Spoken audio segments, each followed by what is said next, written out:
Welcome everyone. Thank you so much for joining us for our first virtual open house for early childhood. When we talk about early childhood at Topeka Collegiate, we're thinking about our youngest friends, so pre-kindergarten, kindergarten, and first grade. And while it's a unique year and we've had less tours and visitors in our building, we certainly wanted to help potential families get familiar with our teachers and our approach to learning at Topeka Collegiate. So thanks so much for watching this recording. I hope you enjoy it. And if you have any follow-up questions, let us know. You can send us an email at sayhello@topekacollegiate.org. So Topeka Collegiate is an independent school, the only independent school in the region. We're located in Topeka, Kansas, and we have pre-kindergarten through 8th grade.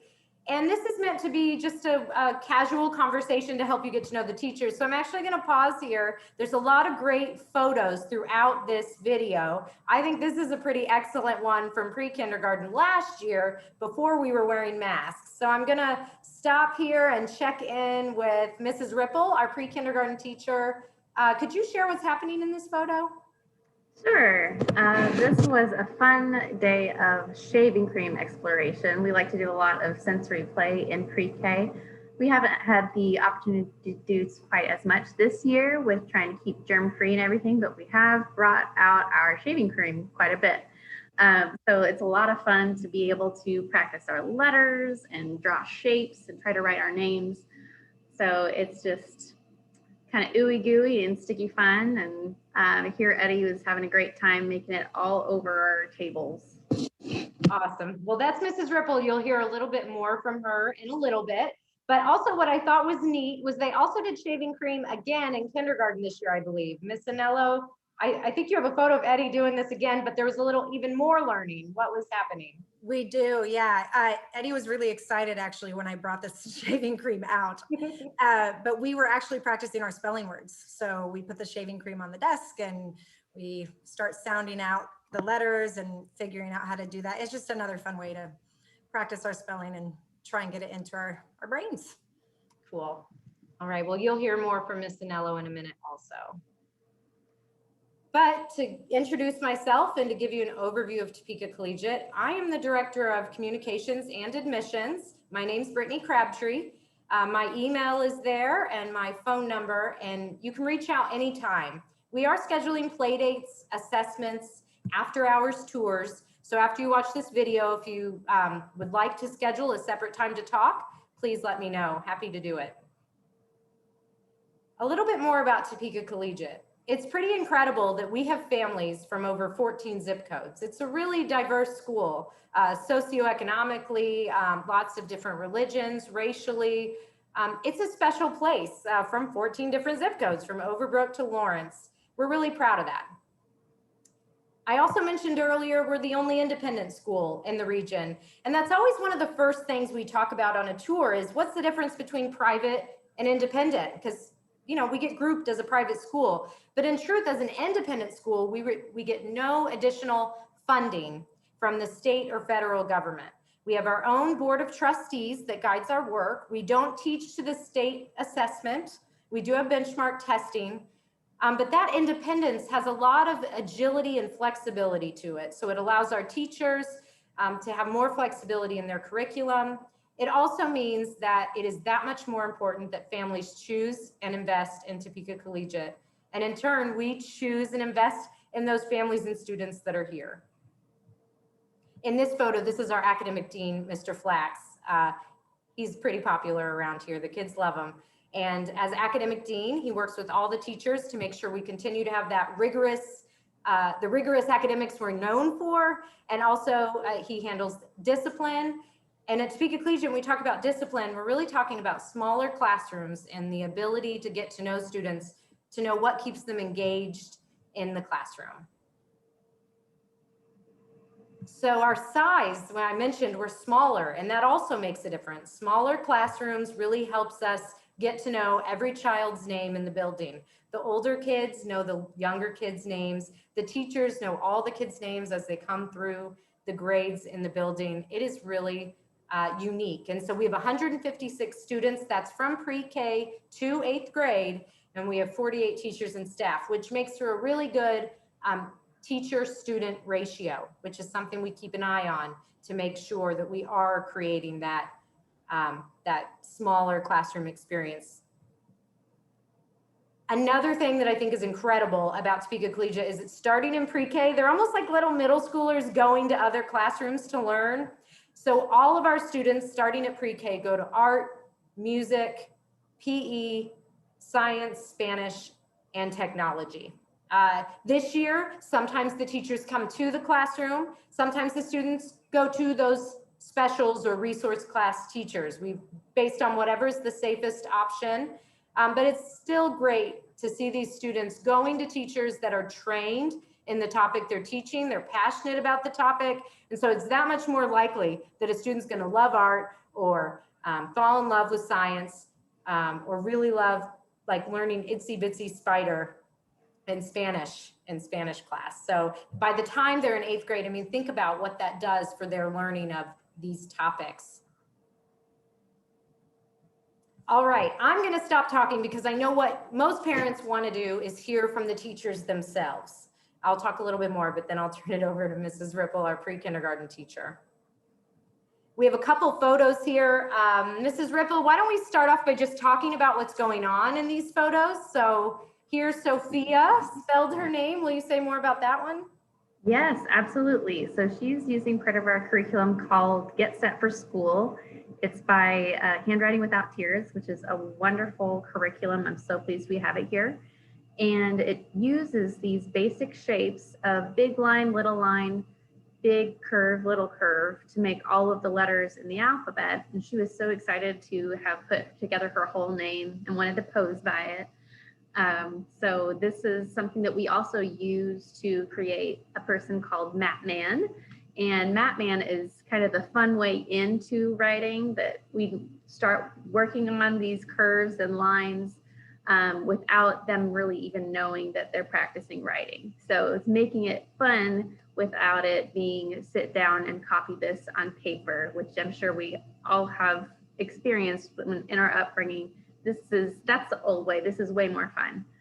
Nice. And that is a question I get a lot from parents on tours is, oh my gosh, yes, they're 4 and ready for pre-K, but they can't sit still all day facing forward, listening to the teacher. What's your approach to that? Yeah, the longest I try to have them concentrate on anything is going to be 20 minutes. And that's something we work up to during the year. So things like music and movement is going to be integrated into all we do. The transitions between activities are going to be dynamic to keep their brain engaged and keep them moving and learning, because that movement, that auditory, it all keeps our bodies interested and focused.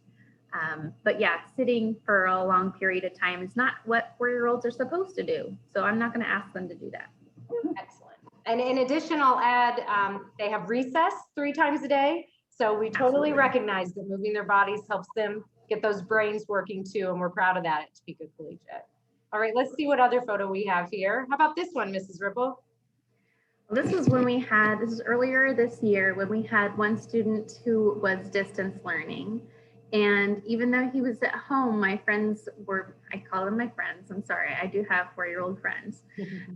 They wanted to involve him in their play. And so they built a little stand for Dexter to sit on while he was working in blocks with them. And I just thought that was really sweet. They were very proud of their block structure. So being able to adapt, I think, was something really special in our school. We didn't have to lock into a certain time frame for children to be on campus or off campus. And hopefully we're moving out of that phase now of distance learning, but really to be able to be flexible, I think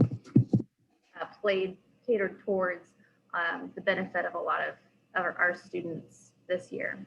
Yeah, I think when we look back on this year, we'll be really proud of just the fact that we were able to be on campus, providing that normalcy and stability for the students. And it has been really special to see how we've been able to make it work. So since you touched on it, I'll just mention during our Eagles 360 program to keep students healthy and safe this year, any family could request to move to distance learning with 3 days notice or request to come back on campus with 3 days notice. So if those precautions need to be in place next year, we'd provide that same kind of flexibility to parents next year. And we can talk more about that. If you have questions about the Eagles 360 program, please follow up with me. But what I'm going to do now is stop sharing the slideshow so we can see Mrs. Ripple and hear from her a little bit more about the traditions that take place in pre-K and just her approach to teaching. And then we'll get to our kindergarten and first grade teachers. So let me stop sharing and I'll turn it over to you. Hi, so my name is Sherry Ripple, and I am very excited to be a pre-K teacher here at Topeka Collegiate. And my approach to learning is that there is always time for the social emotional lesson, always time for the exploration of what's going on interpersonally. And so there might be some days that we have to push an academic lesson to the next day, but that's okay. Always keeping it flexible. But I really feel that if we can explore what is needed in order for us to grow socially at this level, that we can just master so much more as we get older. So that's why I always kind of foundationally keep that social emotional learning at the center of everything I do. It's always very individualized as much as possible. Because I said so doesn't exist in my room. So I try to treat children like pre-adults and adults like post-children. We're all on that learning continuum and we all deserve respect and autonomy. And so helping them come up with that self-confidence and that just encourage them to be their own person is something that's very important to me as well. We do hands-on math and full body phonics and language arts every day. You saw some of our very interactive wood pieces earlier, and we do zoophonics as well. So we have lots of actions that we do when we're learning our different letter sounds. And movement and music is very much a huge part of our day, and we're always looking for teachable moments. So taking time to really explore things that are bothering us or that we need to talk through rather than just, saying, oh, we need to move on. We also have weekly themes. So we try to tailor those things to the student's interest. So it may vary from week to week, but dinosaurs and let's see, we do a fairy tales and nursery rhymes. And we also do kind of community helpers and lots of different topics there that we touch on each different week. And along with that, we do a weekly letter study and some beginning sight words. Don't get scared away about the whole sight word thing because it's really more just kind of dipping the toe in the water, and it's not something that is mandatory by any means. We're getting them interested in learning to read. And then we have classroom jobs every day. So they get to be responsible for something in their classroom and they really enjoy doing that. And one of those classroom jobs is our problem solver. And so that's a really special job to my heart because they get to learn how to resolve conflicts if we're working in our centers. So we have center play for at least an hour every day, and that's broken up into little 20-minute increments. But that way they really get to explore and play on their own and build their own friendships and solve their own problems. So that's something that I'm trying to facilitate with them so that it doesn't become a compounding issue as they get older, not being able to resolve conflict. And then traditions, you mentioned. One of my favorite traditions was our service learning project. So that's what we get to do with our book buddies. So the older kids that we get paired with, we get a different grade level that comes and joins us and explores and learns with us. And our service learning project is that we tie blankets together for tarp. And they are always very excited to get our felt blankets, and we practice our tying skills and our fine motor.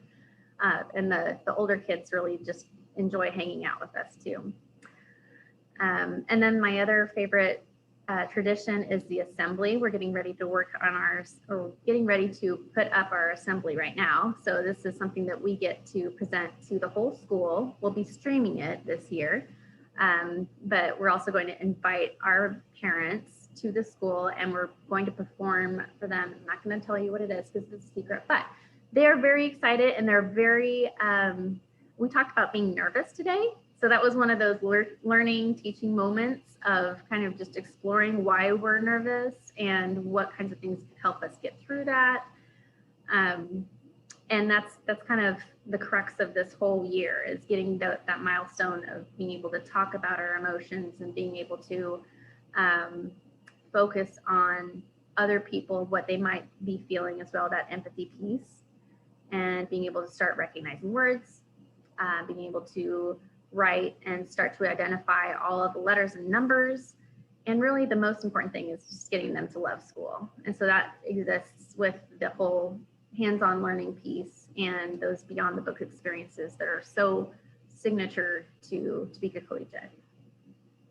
Thank you, Mrs. Ripple. I feel like if I could duplicate anything from a tour, it would be that the parents could come in and see the students singing at the beginning of the day to one another, and then singing for their friends who aren't there. We wish you well if you're not there, right? Is that it? Right. Yeah, we do a little, that's kind of our attendance for the day. So say who's not here, and let's wish them well.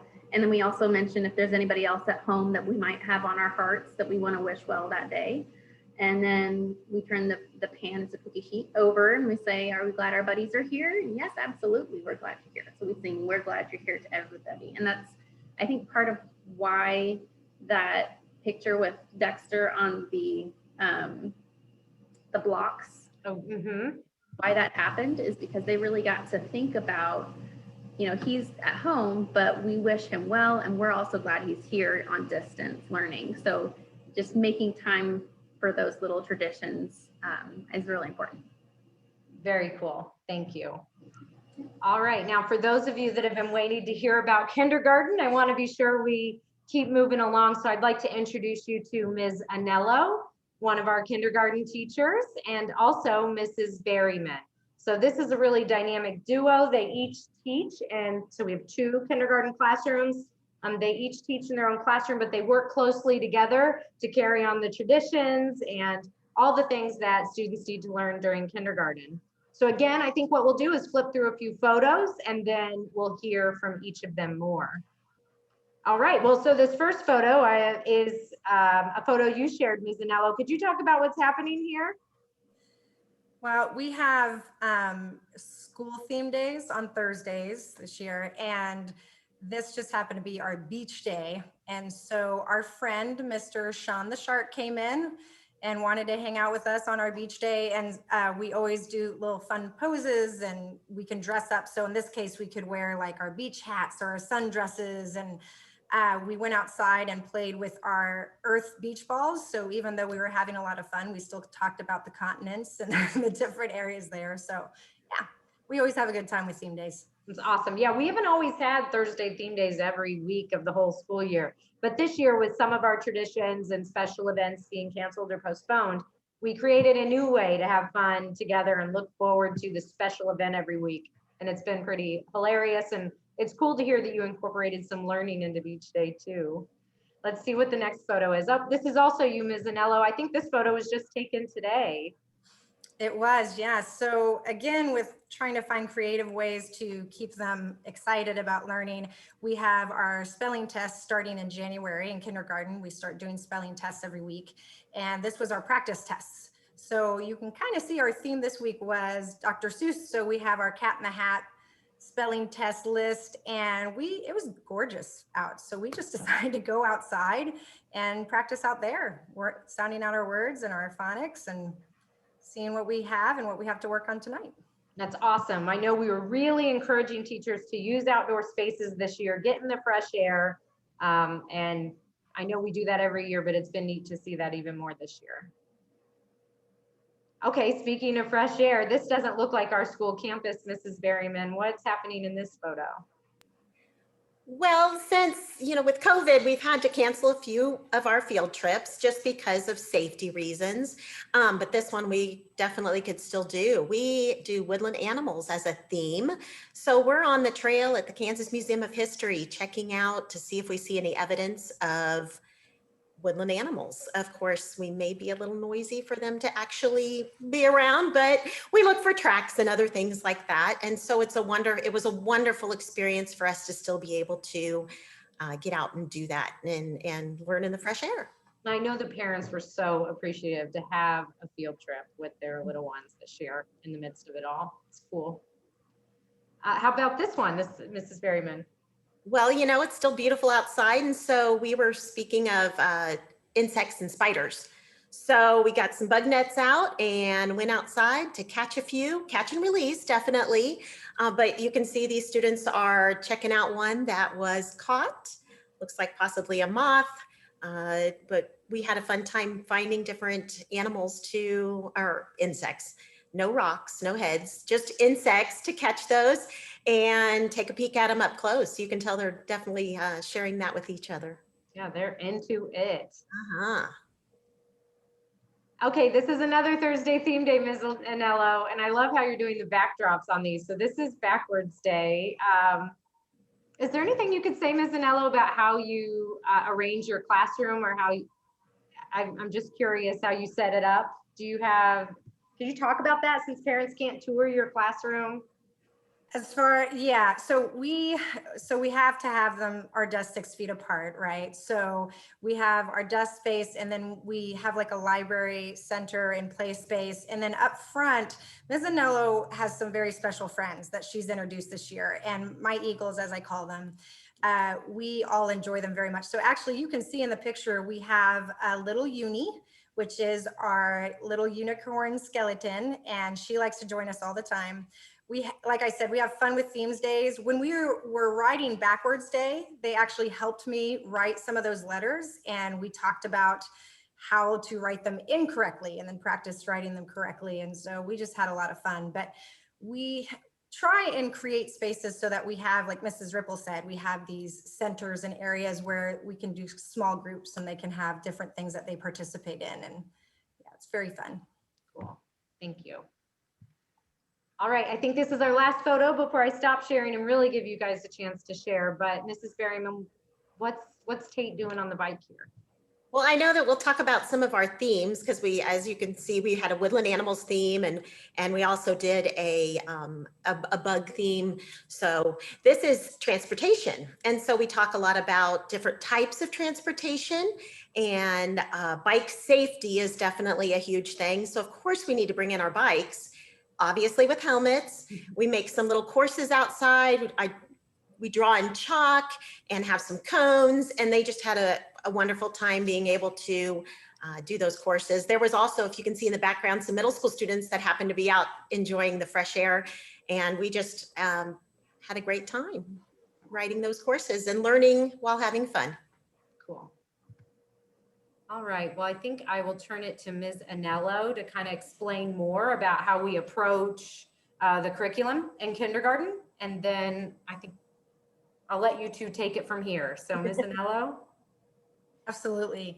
So we've worked really hard to create a kindergarten program for the students that feels developmentally appropriate, that enriches the students' academic abilities, and meets not everyone's needs, but absolutely each individual student need and their skill level. I think it's so important.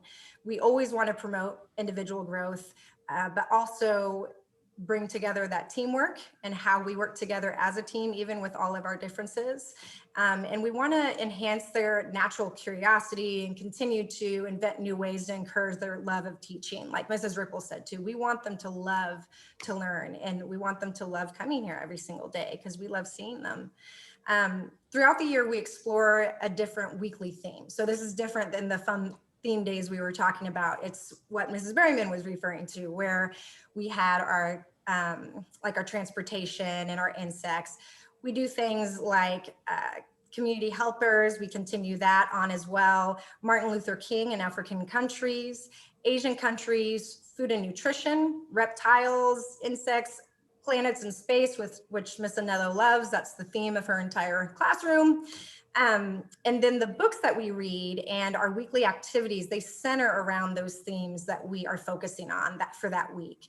We like to find really creative projects that they can do, just arts and crafts, on-hand things, journal writing, where we're sounding out our words phonetically as we're learning to spell them, but they're all geared towards that theme of the week. And so it helps them just absorb that information and really internalize it and have ways to associate what they're learning with real hands-on things. So it's not just, reading through a book or being read to and just trying to remember last week what we said about bus safety.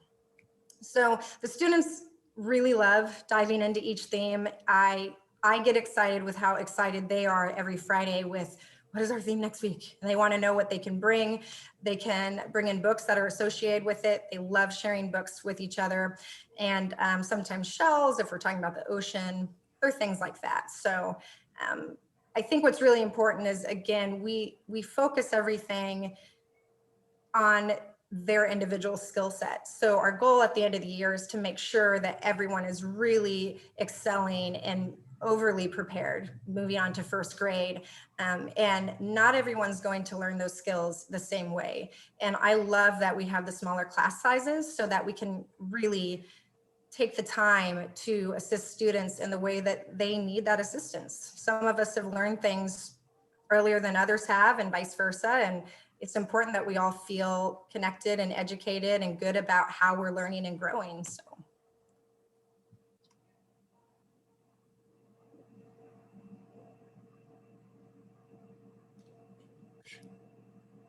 Yeah, Mrs. Berryman, what would you add? Yeah, can I carry on? I know, I guess I should have said, and now, Mrs. Berryman. My apologies. I'll turn it to you, Mrs. Berryman. Yeah, I just wanted to add into she said all that just perfectly. Some of the things that, some of the traditions, other traditions that we have that we didn't see in some of the photos are, our first week is ocean life. And we like to get and have a little water play outside, run through some sprinklers, just to celebrate that first full week of school. I already talked about transportation week. We also get a safety week where we put on a little puppet show, and all the animals have a accident that they have, some way that they weren't safe, and they're teaching others how they should be safe. That is always a fun small presentation for the students to do as they work up towards the big assembly on the stage, which we will also do in kindergarten. So they get all kinds of experiences to be in front of others and learn to talk in front of others. We will be soon making cereal castles out of cereal boxes for our European countries week. That's a tradition that students, when they see us spray painting those, a 7th grader might run by and say, oh my gosh, I remember that. So obviously the adults are spray painting them after school. We also do the book buddies and the fleece blankets with the pre-K. We team up together, and first grade does a piece of that also that they may talk about. We have a stuffed animal zoo during zoo week. That's a tradition that we do as well. The kids bring in stuffed animals. We make our own little zoos, and then they are little zookeepers and tour the pre-K students. We'll see how we can work that this year to make it COVID safe. Our field trips, obviously you saw the Kansas Museum of History. We typically go to the pumpkin patch during our seasons in Halloween. We go to the zoo during zoo week, and we also do a community service with that by donating foods or other items that the zoo it puts out on their wish list for items to donate. And then a zookeeper is usually very nice to come and talk to us about what animal might take that, what animal might use it. So it's a really fun experience. And then we typically go to TPAC to see Stephen Fite, who is a singer-songwriter. He's a wonderful singer-songwriter. It's kind of like a kids rock concert, and they love it, and they can participate in it during a typical year. So with all of those things, we just find an interest for pretty much everybody. They all find something that they absolutely love and are excited about learning. Like Miss Anello mentioned, we want them to love learning. Miss Ripple also mentioned that too. So they're having fun and they are excited about learning. Well, every time I tour a family through the school, I learn something new, and I had not heard of the cereal boxes tradition. I've missed it, so I'm excited to catch that and see that happen. Unfortunately, we weren't able to do it last year, but we are this year. We're ready. Awesome. Is there anything either of you would like to add before we move on to first grade? Mrs. Berryman or Ms. Anello? Anything we want to cover? Well, I was thinking some of the things that some of the academic pieces that we dive into, obviously your child is going to read at some level. When they finish, that's a milestone. They will be reading at some level. I know that Ms. Nello mentioned the individuality. There are going to be reading at their level. So some kids might be learning the beginning pre-primer words. Those are the beginning sight words. Others are in the middle of that, and others are going to be higher than that. And we work towards each of those skill levels. Also with reading groups, we have different types of reading groups with that. We use phonics to think through the sounds. I know Ms. Anello mentioned that as well.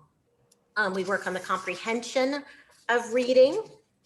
Obviously, handwriting of letters and numbers, putting spaces between words, short punctuation, small punctuation things like periods and capital letters. We work a lot on that. You know, there's a lot in kindergarten. So sorry, Ms. Crabtree, I have so much. Then also with beginning with a capital letter at the beginning of sentences. And, you know, at the beginning of the year, we are writing, I know Ms. Anello mentioned journals. We start writing with them dictating to us what they want to say. And then they might write a little bit of a word, and then we'll be sounding through it with them with the sounds. And then they're writing more independently. That's our goal. And then pretty soon they're seeking the correct spelling, depending on what their level of reading or writing is. So, but we want them to be able to write freely and with creative and just love the writing as they're doing that. Also expanding on working together. Ms. Ripple mentioned that so much. The social emotional piece of learning is huge in kindergarten. That's a huge piece of our learning together. So we do have a free choice time that they can learn to work together. So my motto is always play hard, work hard. So, or maybe it's work hard, play hard. It depends on the day. So a little bit of both. And I could go on because I love kindergarten so much. I've been here for 23 years. So, but basically we want them to love learning, and we would love for them to join us. Ms. Anello, did you have anything else you wanted to add? No, just doubling up on what you said. We talk about a lot how we want them to love learning. I even have a sign in my classroom. We always talk about that we don't expect perfection. We love correction. We say that all the time. And I really love how excited they get when they're like, Ms. Anello, I'm correcting. And they're learning that even before I come around and say, oh, let's look at this again, they're learning on their own. Oh, wait, I need to adjust that. They love it when Mrs. Nello makes an error on the board and has to correct. But that's part of that emotional learning as well with our education that we're doing, building that confidence and knowing that it's okay, that we're going to make mistakes. And that's part of our learning process. And that's exciting because that means that we're going to know something even more the next day. So it's just such a fabulous environment. I really, really encourage any family to be here. So That's excellent and wonderful lessons even for us as adults. So it's, May I add one more thing? yes, of course. I don't want anybody to think that we don't do math, because we do tons of math. It's very hands-on learning. We cover a lot of different areas.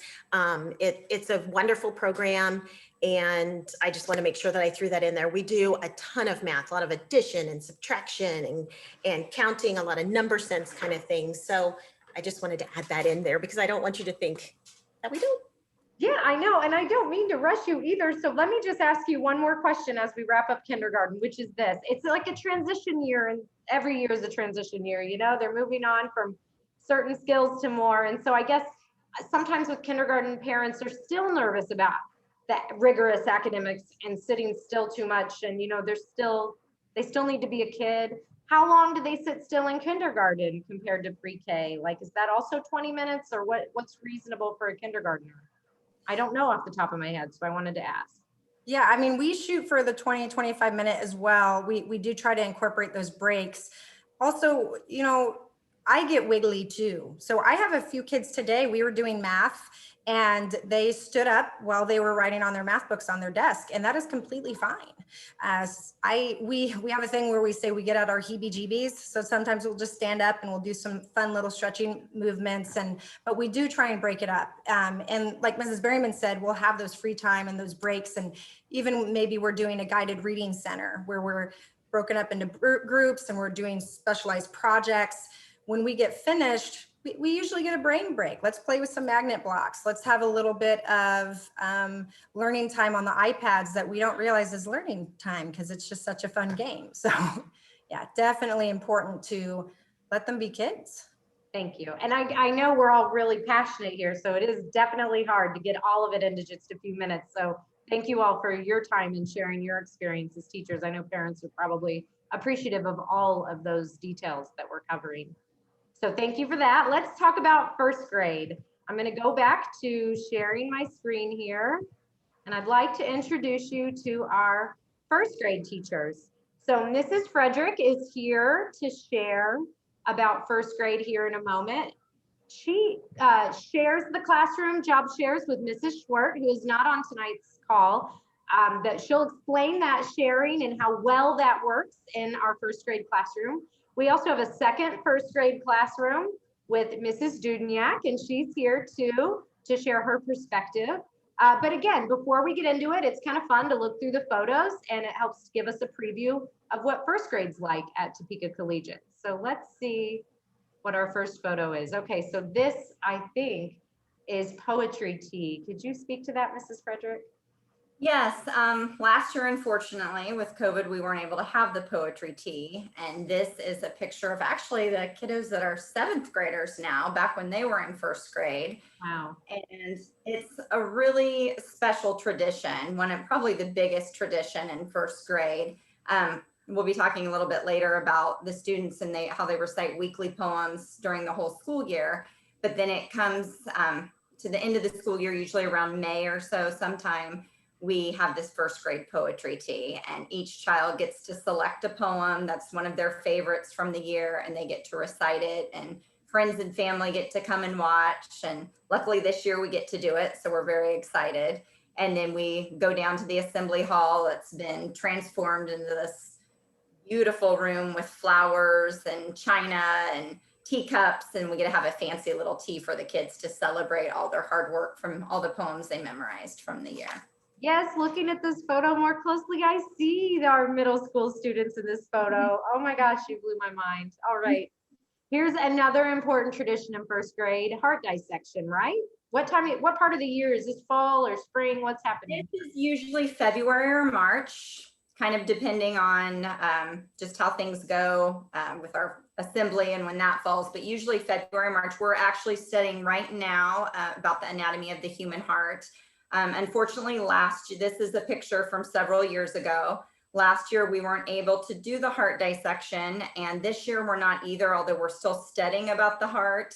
And we've discussed with administration how we thought it would be nice for the students that'll be 3rd graders, and then our first graders we have right now that'll be 2nd graders, and our first graders next year to do like a joint heart dissection, because that's something every other grade's gotten to enjoy every year. And they work so hard on this unit.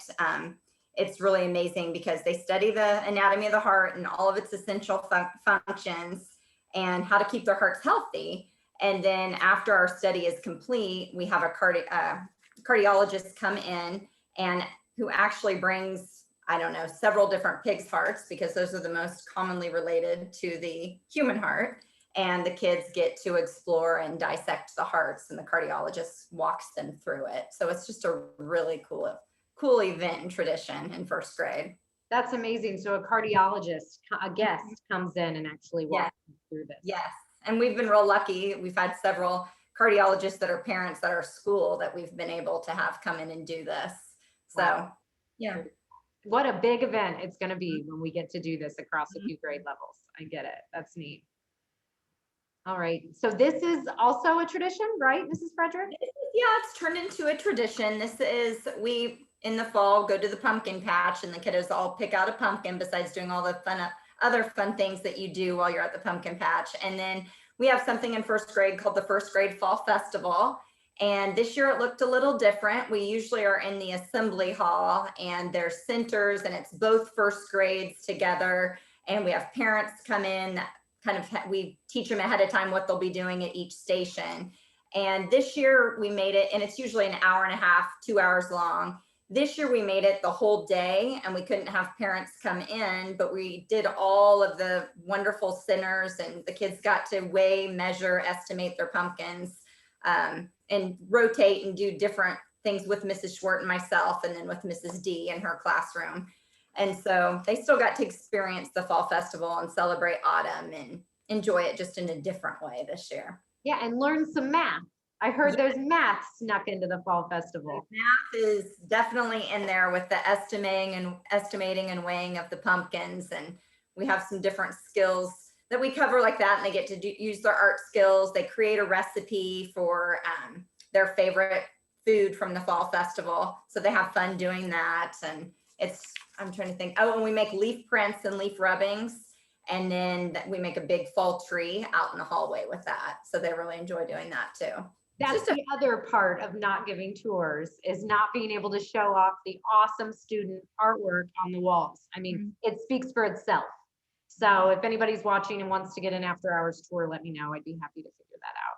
We just aren't doing tours during the school day right now to just reduce the non-essential visitors and keep everybody healthy. Okay, let me see if the next photo is a fall festival photo or a different one. Okay, Mrs. Frederick. Oh, so this is for Mrs. Dudniak to speak to. This is an annual tradition also, right? Yes, on February 4th at Topeka Collegiate School, we celebrated the 100th day of school. And so this was my class getting ready to celebrate that day. Mrs. Dudniak, your microphone just kicked on. Will you start over? I want to be sure we hear everything you said. It's working great now. Yes, okay. So this, on February 4th, Topeka Collegiate School was celebrating the 100th day of school. And so my kids were getting ready for that by putting on some crowns and some glasses. And so not only were we doing that, but they were bringing in their 100 objects that they brought from home. And so it was an exciting day just to celebrate 100 in general. So they kind of gathered and lined up for this photo, and it was just a celebration of amazing things that occurred over the past 100 days at Topeka Collegiate for them. So not only in my classroom, but the entire school as a whole, it was an amazing celebration. It really was. This year it had this extra sentimental value, knowing that pre-K through first specifically has been on campus every day. I mean, aside from, you know, I think we've had one snow day and that was after that. So we've been on campus for that whole 100 days. And I think it was something we all had this extra sentimentality about, I think, right? I mean, it was just that much more special this year that we made that happen. Okay, before we go any further, I'm going to stop sharing, and I want to give our first grade teachers the same opportunity to dive into what it's like to go to first grade at Topeka Collegiate. So I think what I'll do is turn it over to Mrs. Frederick to get us started, and turn it over to Mrs. Dudniak at whatever time makes sense. So I'll stop talking, turn it to you. Well, I'm Jamie Frederick, and I've been teaching for 22 years now, and 11 of those years have been at Topeka Collegiate. So when I first began teaching at Topeka Collegiate 11 years ago, I job shared for a couple years with Laura Schwartz, and then I taught on my own, and now she's back with me this year, and we're job sharing again together, which just makes it so much fun because we both have very similar approaches to teaching. We like to have fun with our first graders. To me, happiness is teaching first grade. I love it. I've taught second and first grade, but first grade is my favorite. And it just brings me a lot of joy. Mrs. Schwartz and I have a lot of respect for each other. And we believe it's important for kids to know that they can make mistakes and learn from those mistakes. That's how we both feel in general. Just we all learn from our mistakes. We want the kids to know that it's okay. We want them to participate. We want them to give an answer, even if it's not the right answer. It could be on the path to the right answer, you know, and we want them to feel like they're able to share and be in a safe place with their classmates. And we also we love kids. We're passionate about learning. And first grade's a really, really big year. And we stress the big with the kids, first graders, and tell them they're the big kids. You know, out on the playground, they're the big kids on the playground with the pre-K and kindergartners. And that, you know, the little ones are watching them to see what choices they make and hoping that they make the right decisions. They take off with their reading. There's huge growth from the beginning to the end of the year. That's part of the reason why I love teaching first grade so much, is because it just seems like something just clicks, with their reading in first grade, and they really, really take off. So that's really exciting. They begin developing critical thinking skills. It's really amazing to see them think beyond the text. And, we're not just working anymore on just the comprehension that's within a book. We're thinking beyond it and asking questions and tying real life into events that happen in the story. And they become fluent in their addition and subtraction facts. So we spend a lot of time in math, not only during math, but we have calendar math, and we turn taking lunch count into math. And it's amazing the growth that they make with just everything throughout the school year. But we look forward to their daily learning experiences with the students, and then all the special and unique traditions that take place in first grade throughout the school year. It's just a great special thing to be a part of. And then did you want me to talk a little bit about traditions? We kind of hit on a lot of those as we were showing the pictures, as you were showing the pictures, but do you want me to touch on those a little bit? Yeah, I know some of them were in the photos and some weren't, right? So why don't you go ahead and list through the traditions of first grade? Yeah. Okay. We have different things that we do. The big ones, there's all kinds of different themes that we have throughout the year, but we have special traditions and events that take place. And I kind of mentioned before, we go to the pumpkin patch, and we always go to Shocky's Pumpkin Patch in Lawrence.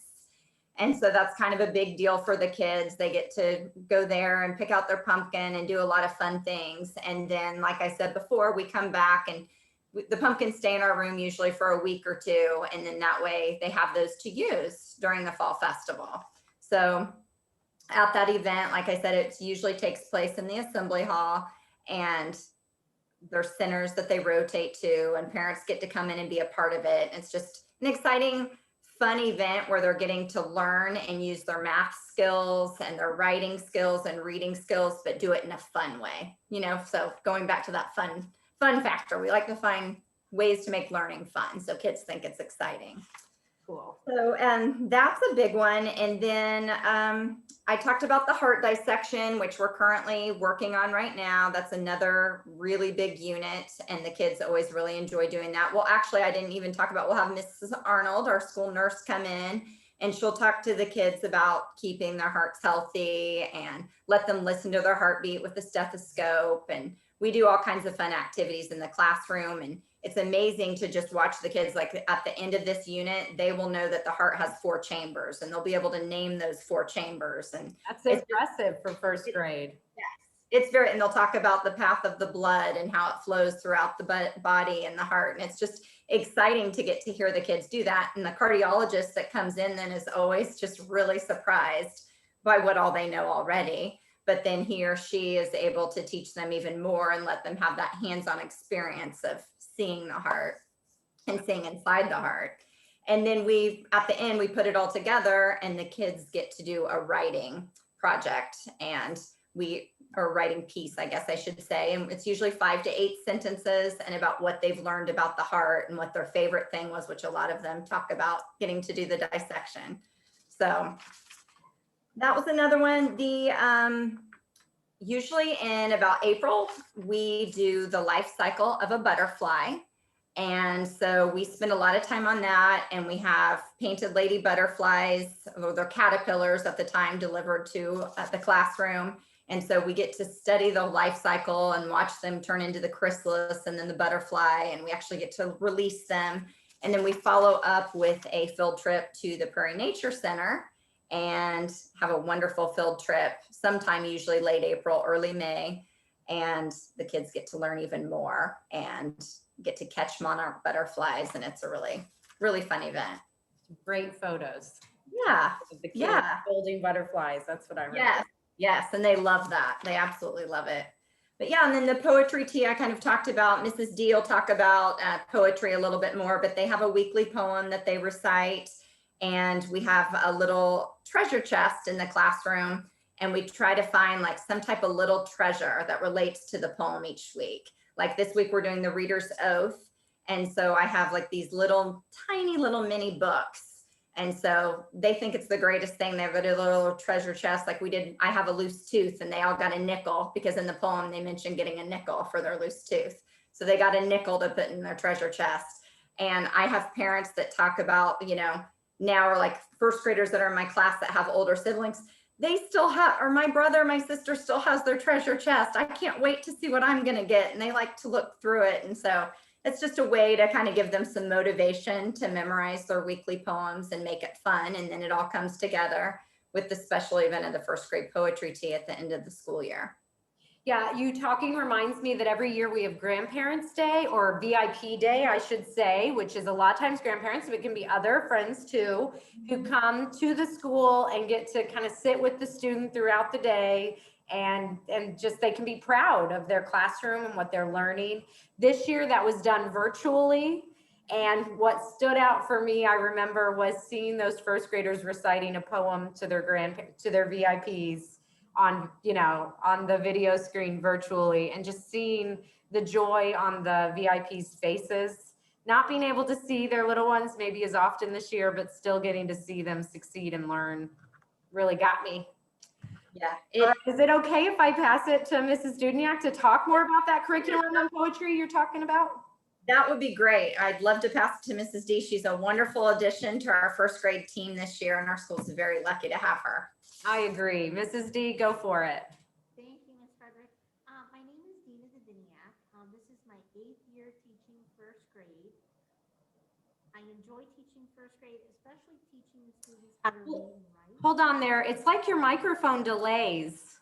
So start over again and maybe it'll kick on. Okay. There we go. Can you hear me now? There it is. Keep going. Okay. Yep. It's also right. Okay. I really enjoy teaching first grade. The kids make such amazing growth in a short period of time with writing and reading. Writing, they come in, they may write a few words or a simple sentence, and they leave being able to write an entire paragraph. In reading, they come in reading little readers, maybe a sentence or two, and they leave reading chapter books. So teaching first grade is really exciting. And it's really just truly rewarding to be a part of that experience and that overall growth. I've especially enjoyed my time teaching at Topeka Collegiate. You know, they offer the small class sizes and you get to know your students, and you really get to work with them on an individual level. And that really kind of falls into my teaching approach, where I teach to the whole child, both on an academic and a social emotional level. So that small class size really lends itself well to working with the kids one-on-one and meeting all students' needs. Absolutely. And really, I've appreciated the strong mentorship here at Topeka Collegiate, and I can't speak enough about the support that I've gotten from Ms. Frederick and Ms. Schwert. We really work well as a team. So. Yes, absolutely. I can see that in my Yes. role when I come down and give tours, just how, of course, everyone's unique and has unique approaches, but also to see the collaboration across classrooms, it increases so much learning and continuity for the students. And by the time the students graduate from Topeka Collegiate, they're 1 to 2 years ahead of their public school peers. And, you know, part of that is just that layering year after year and having these consistent, powerful experiences. And that, I think that comes from that teacher collaboration and support also. Yes, and the collaboration, you can see it in the hallway. I mean, we did a writing piece on I Have a Dream on Martin Luther King. We did a really fun writing piece, If I Was 100 Years Old. And so if you walk down the hallway, you can see Mrs. Frederick's and my classroom all together. And it's so neat to see all the different pieces and all the individuality that comes through that writing with all the kids. So. Cool. Well, I have a few items to share to wrap up this conversation today, but I just wanted to check in to make sure, did everybody get to share the pieces you planned on sharing in this virtual open house? I was going to share a little bit more about the milestones for first grade. That's right. Please do. Yes. Yes. I'll first tell you that first grade is extremely rich in curriculum. The kids, it's amazing what they learn. To give you an overview, the first graders, they receive daily instruction in math, spelling, phonics, daily oral language, shared reading, guided reading, and engage in special units of study in science and social studies that Ms. Frederick had mentioned. More specifically, they develop milestones in addition, subtraction, problem solving, measurement, place value, and telling time. They learn how to spell and apply phonetic patterns in their reading and writing through daily dictation and weekly spelling tests. They learn the correct use of punctuation and grammar, and they're able to apply this in their daily oral language practice. Furthermore, they develop comprehension skills, vocabulary. They learn to write complete sentences through shared reading experiences. We work with them on their individual reading level through guided reading to develop their comprehension and understanding of story structure, and they learn about all kinds of different genres. They also recite the traditional modern poetry that Ms. Frederick had mentioned, while developing their memorization skills, the language, and personal responsibility for reciting those each week. And finally, students learn about and are able to discuss the topics that Ms. Frederick mentioned, the family, autumn. We learn about voting, anatomy of the human heart, and at the end of the year, they do a thing on the life cycle of the butterfly. So the curriculum is really intense, it's rich, and I think overall when the first graders leave here, it's so rewarding to have taught them all that curriculum. Absolutely. It's, I think it's important that we share that level of detail for each grade, because the kind of parents that come and want to learn about Topeka Collegiate are the kind of parents that are active and engaged in their child's learning. I mean, so I appreciate each of you sharing details about what happens at each grade level, because really it's a partnership between teachers and parents, and that's something that we really work towards. That's why we start each year with the Hopes and Dreams Conference, so that the parent can communicate to the teacher really where their child's at and what they hope for them. And that's exactly why we're taking the time on an open house like this to share that level of detail for each grade level, because we know parents want to know. Those are the questions we're getting, and nobody can answer it better than you guys. So thank you very much. I'm going to go back to sharing my screen here. So we've heard about pre-K, kindergarten, and first grade. I just want to give you a few high-level kind of comments from the admissions office before we wrap up. So last year was the current school year that we're in right now. Topeka Collegiate grew by nearly 10%, something we were very proud of. Early in the summer, we launched our Eagles 360 program, and our head of school, Dr. Rance, was truly committed to providing that stability and normalcy for our families as long as we could safely do so. And I think that we saw a correlation with the growth of our school. We opened a second first grade classroom, and that's when we got to invite Mrs. D to join the team, and we've been so glad to do so. We did have a much smaller pre-kindergarten class this year. And so that may make for a smaller kindergarten class next year. We're not sure. But we do anticipate for this year, our pre-kindergarten class to be back up to closer to 14 students. 14 would be the maximum we'd allow our pre-K class to be. And if it got that big, we'd have a second teacher in the classroom. Kindergarten, maximum of 15 students. First grade, maximum of 16. So those numbers could be under that, certainly. But often when parents tour, they're coming for smaller classrooms. That's what they want. And so it's important for me as the admissions person to let you know what the biggest would be, because I want parents to get what they're expecting. So it's possible that they could be smaller than that, and let me know and I can give you updates. But those are the capacity sizes, if you will. And then this picture actually was taken just today also because of that beautiful weather. And this is part of our Read Across America week. And we've got students reading outside throughout the building.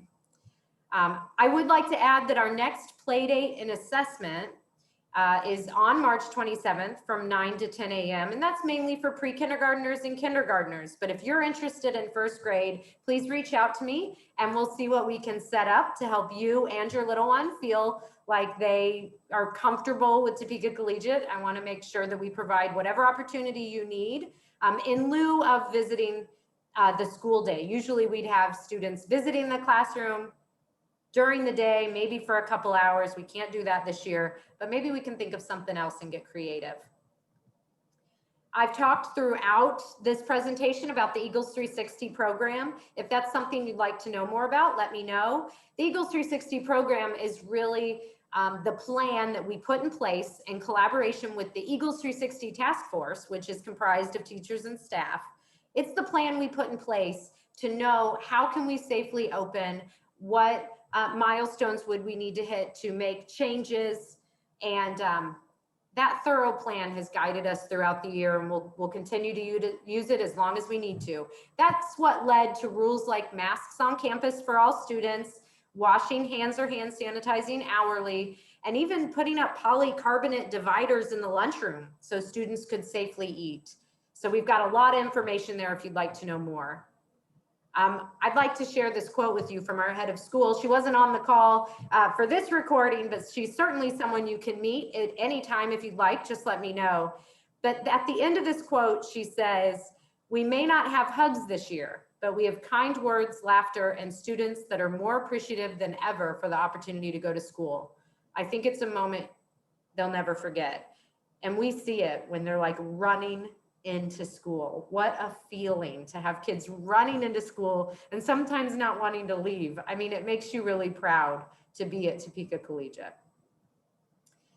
This is the admissions checklist, and it's tiny font and too many words. So if you would like to know the steps, like getting your child assessed or applying to the school, if you'd like to know the steps that happen way before a contract, please reach out to me, bcrabtree@topekacollegiate.org, or you can email sayhello@topekacollegiate.org.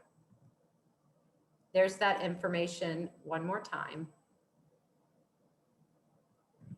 And as we wrap up, I just want to thank you for taking the time to watch this video. I hope it was informative. I hope it was kind of inspiring to think about your student learning at Topeka Collegiate. And I hope that it prompts a follow-up call or email so that we can keep the conversation going. So thank you all the teachers that took the time to do this. I just am so appreciative. As the director of admissions, I'm only as good as the teachers. So thank goodness Topeka Collegiate has amazing teachers. I'm really grateful for all of you. So we're gonna sign off if everyone's just wave bye, and we'll hope to talk to the viewers soon. Bye.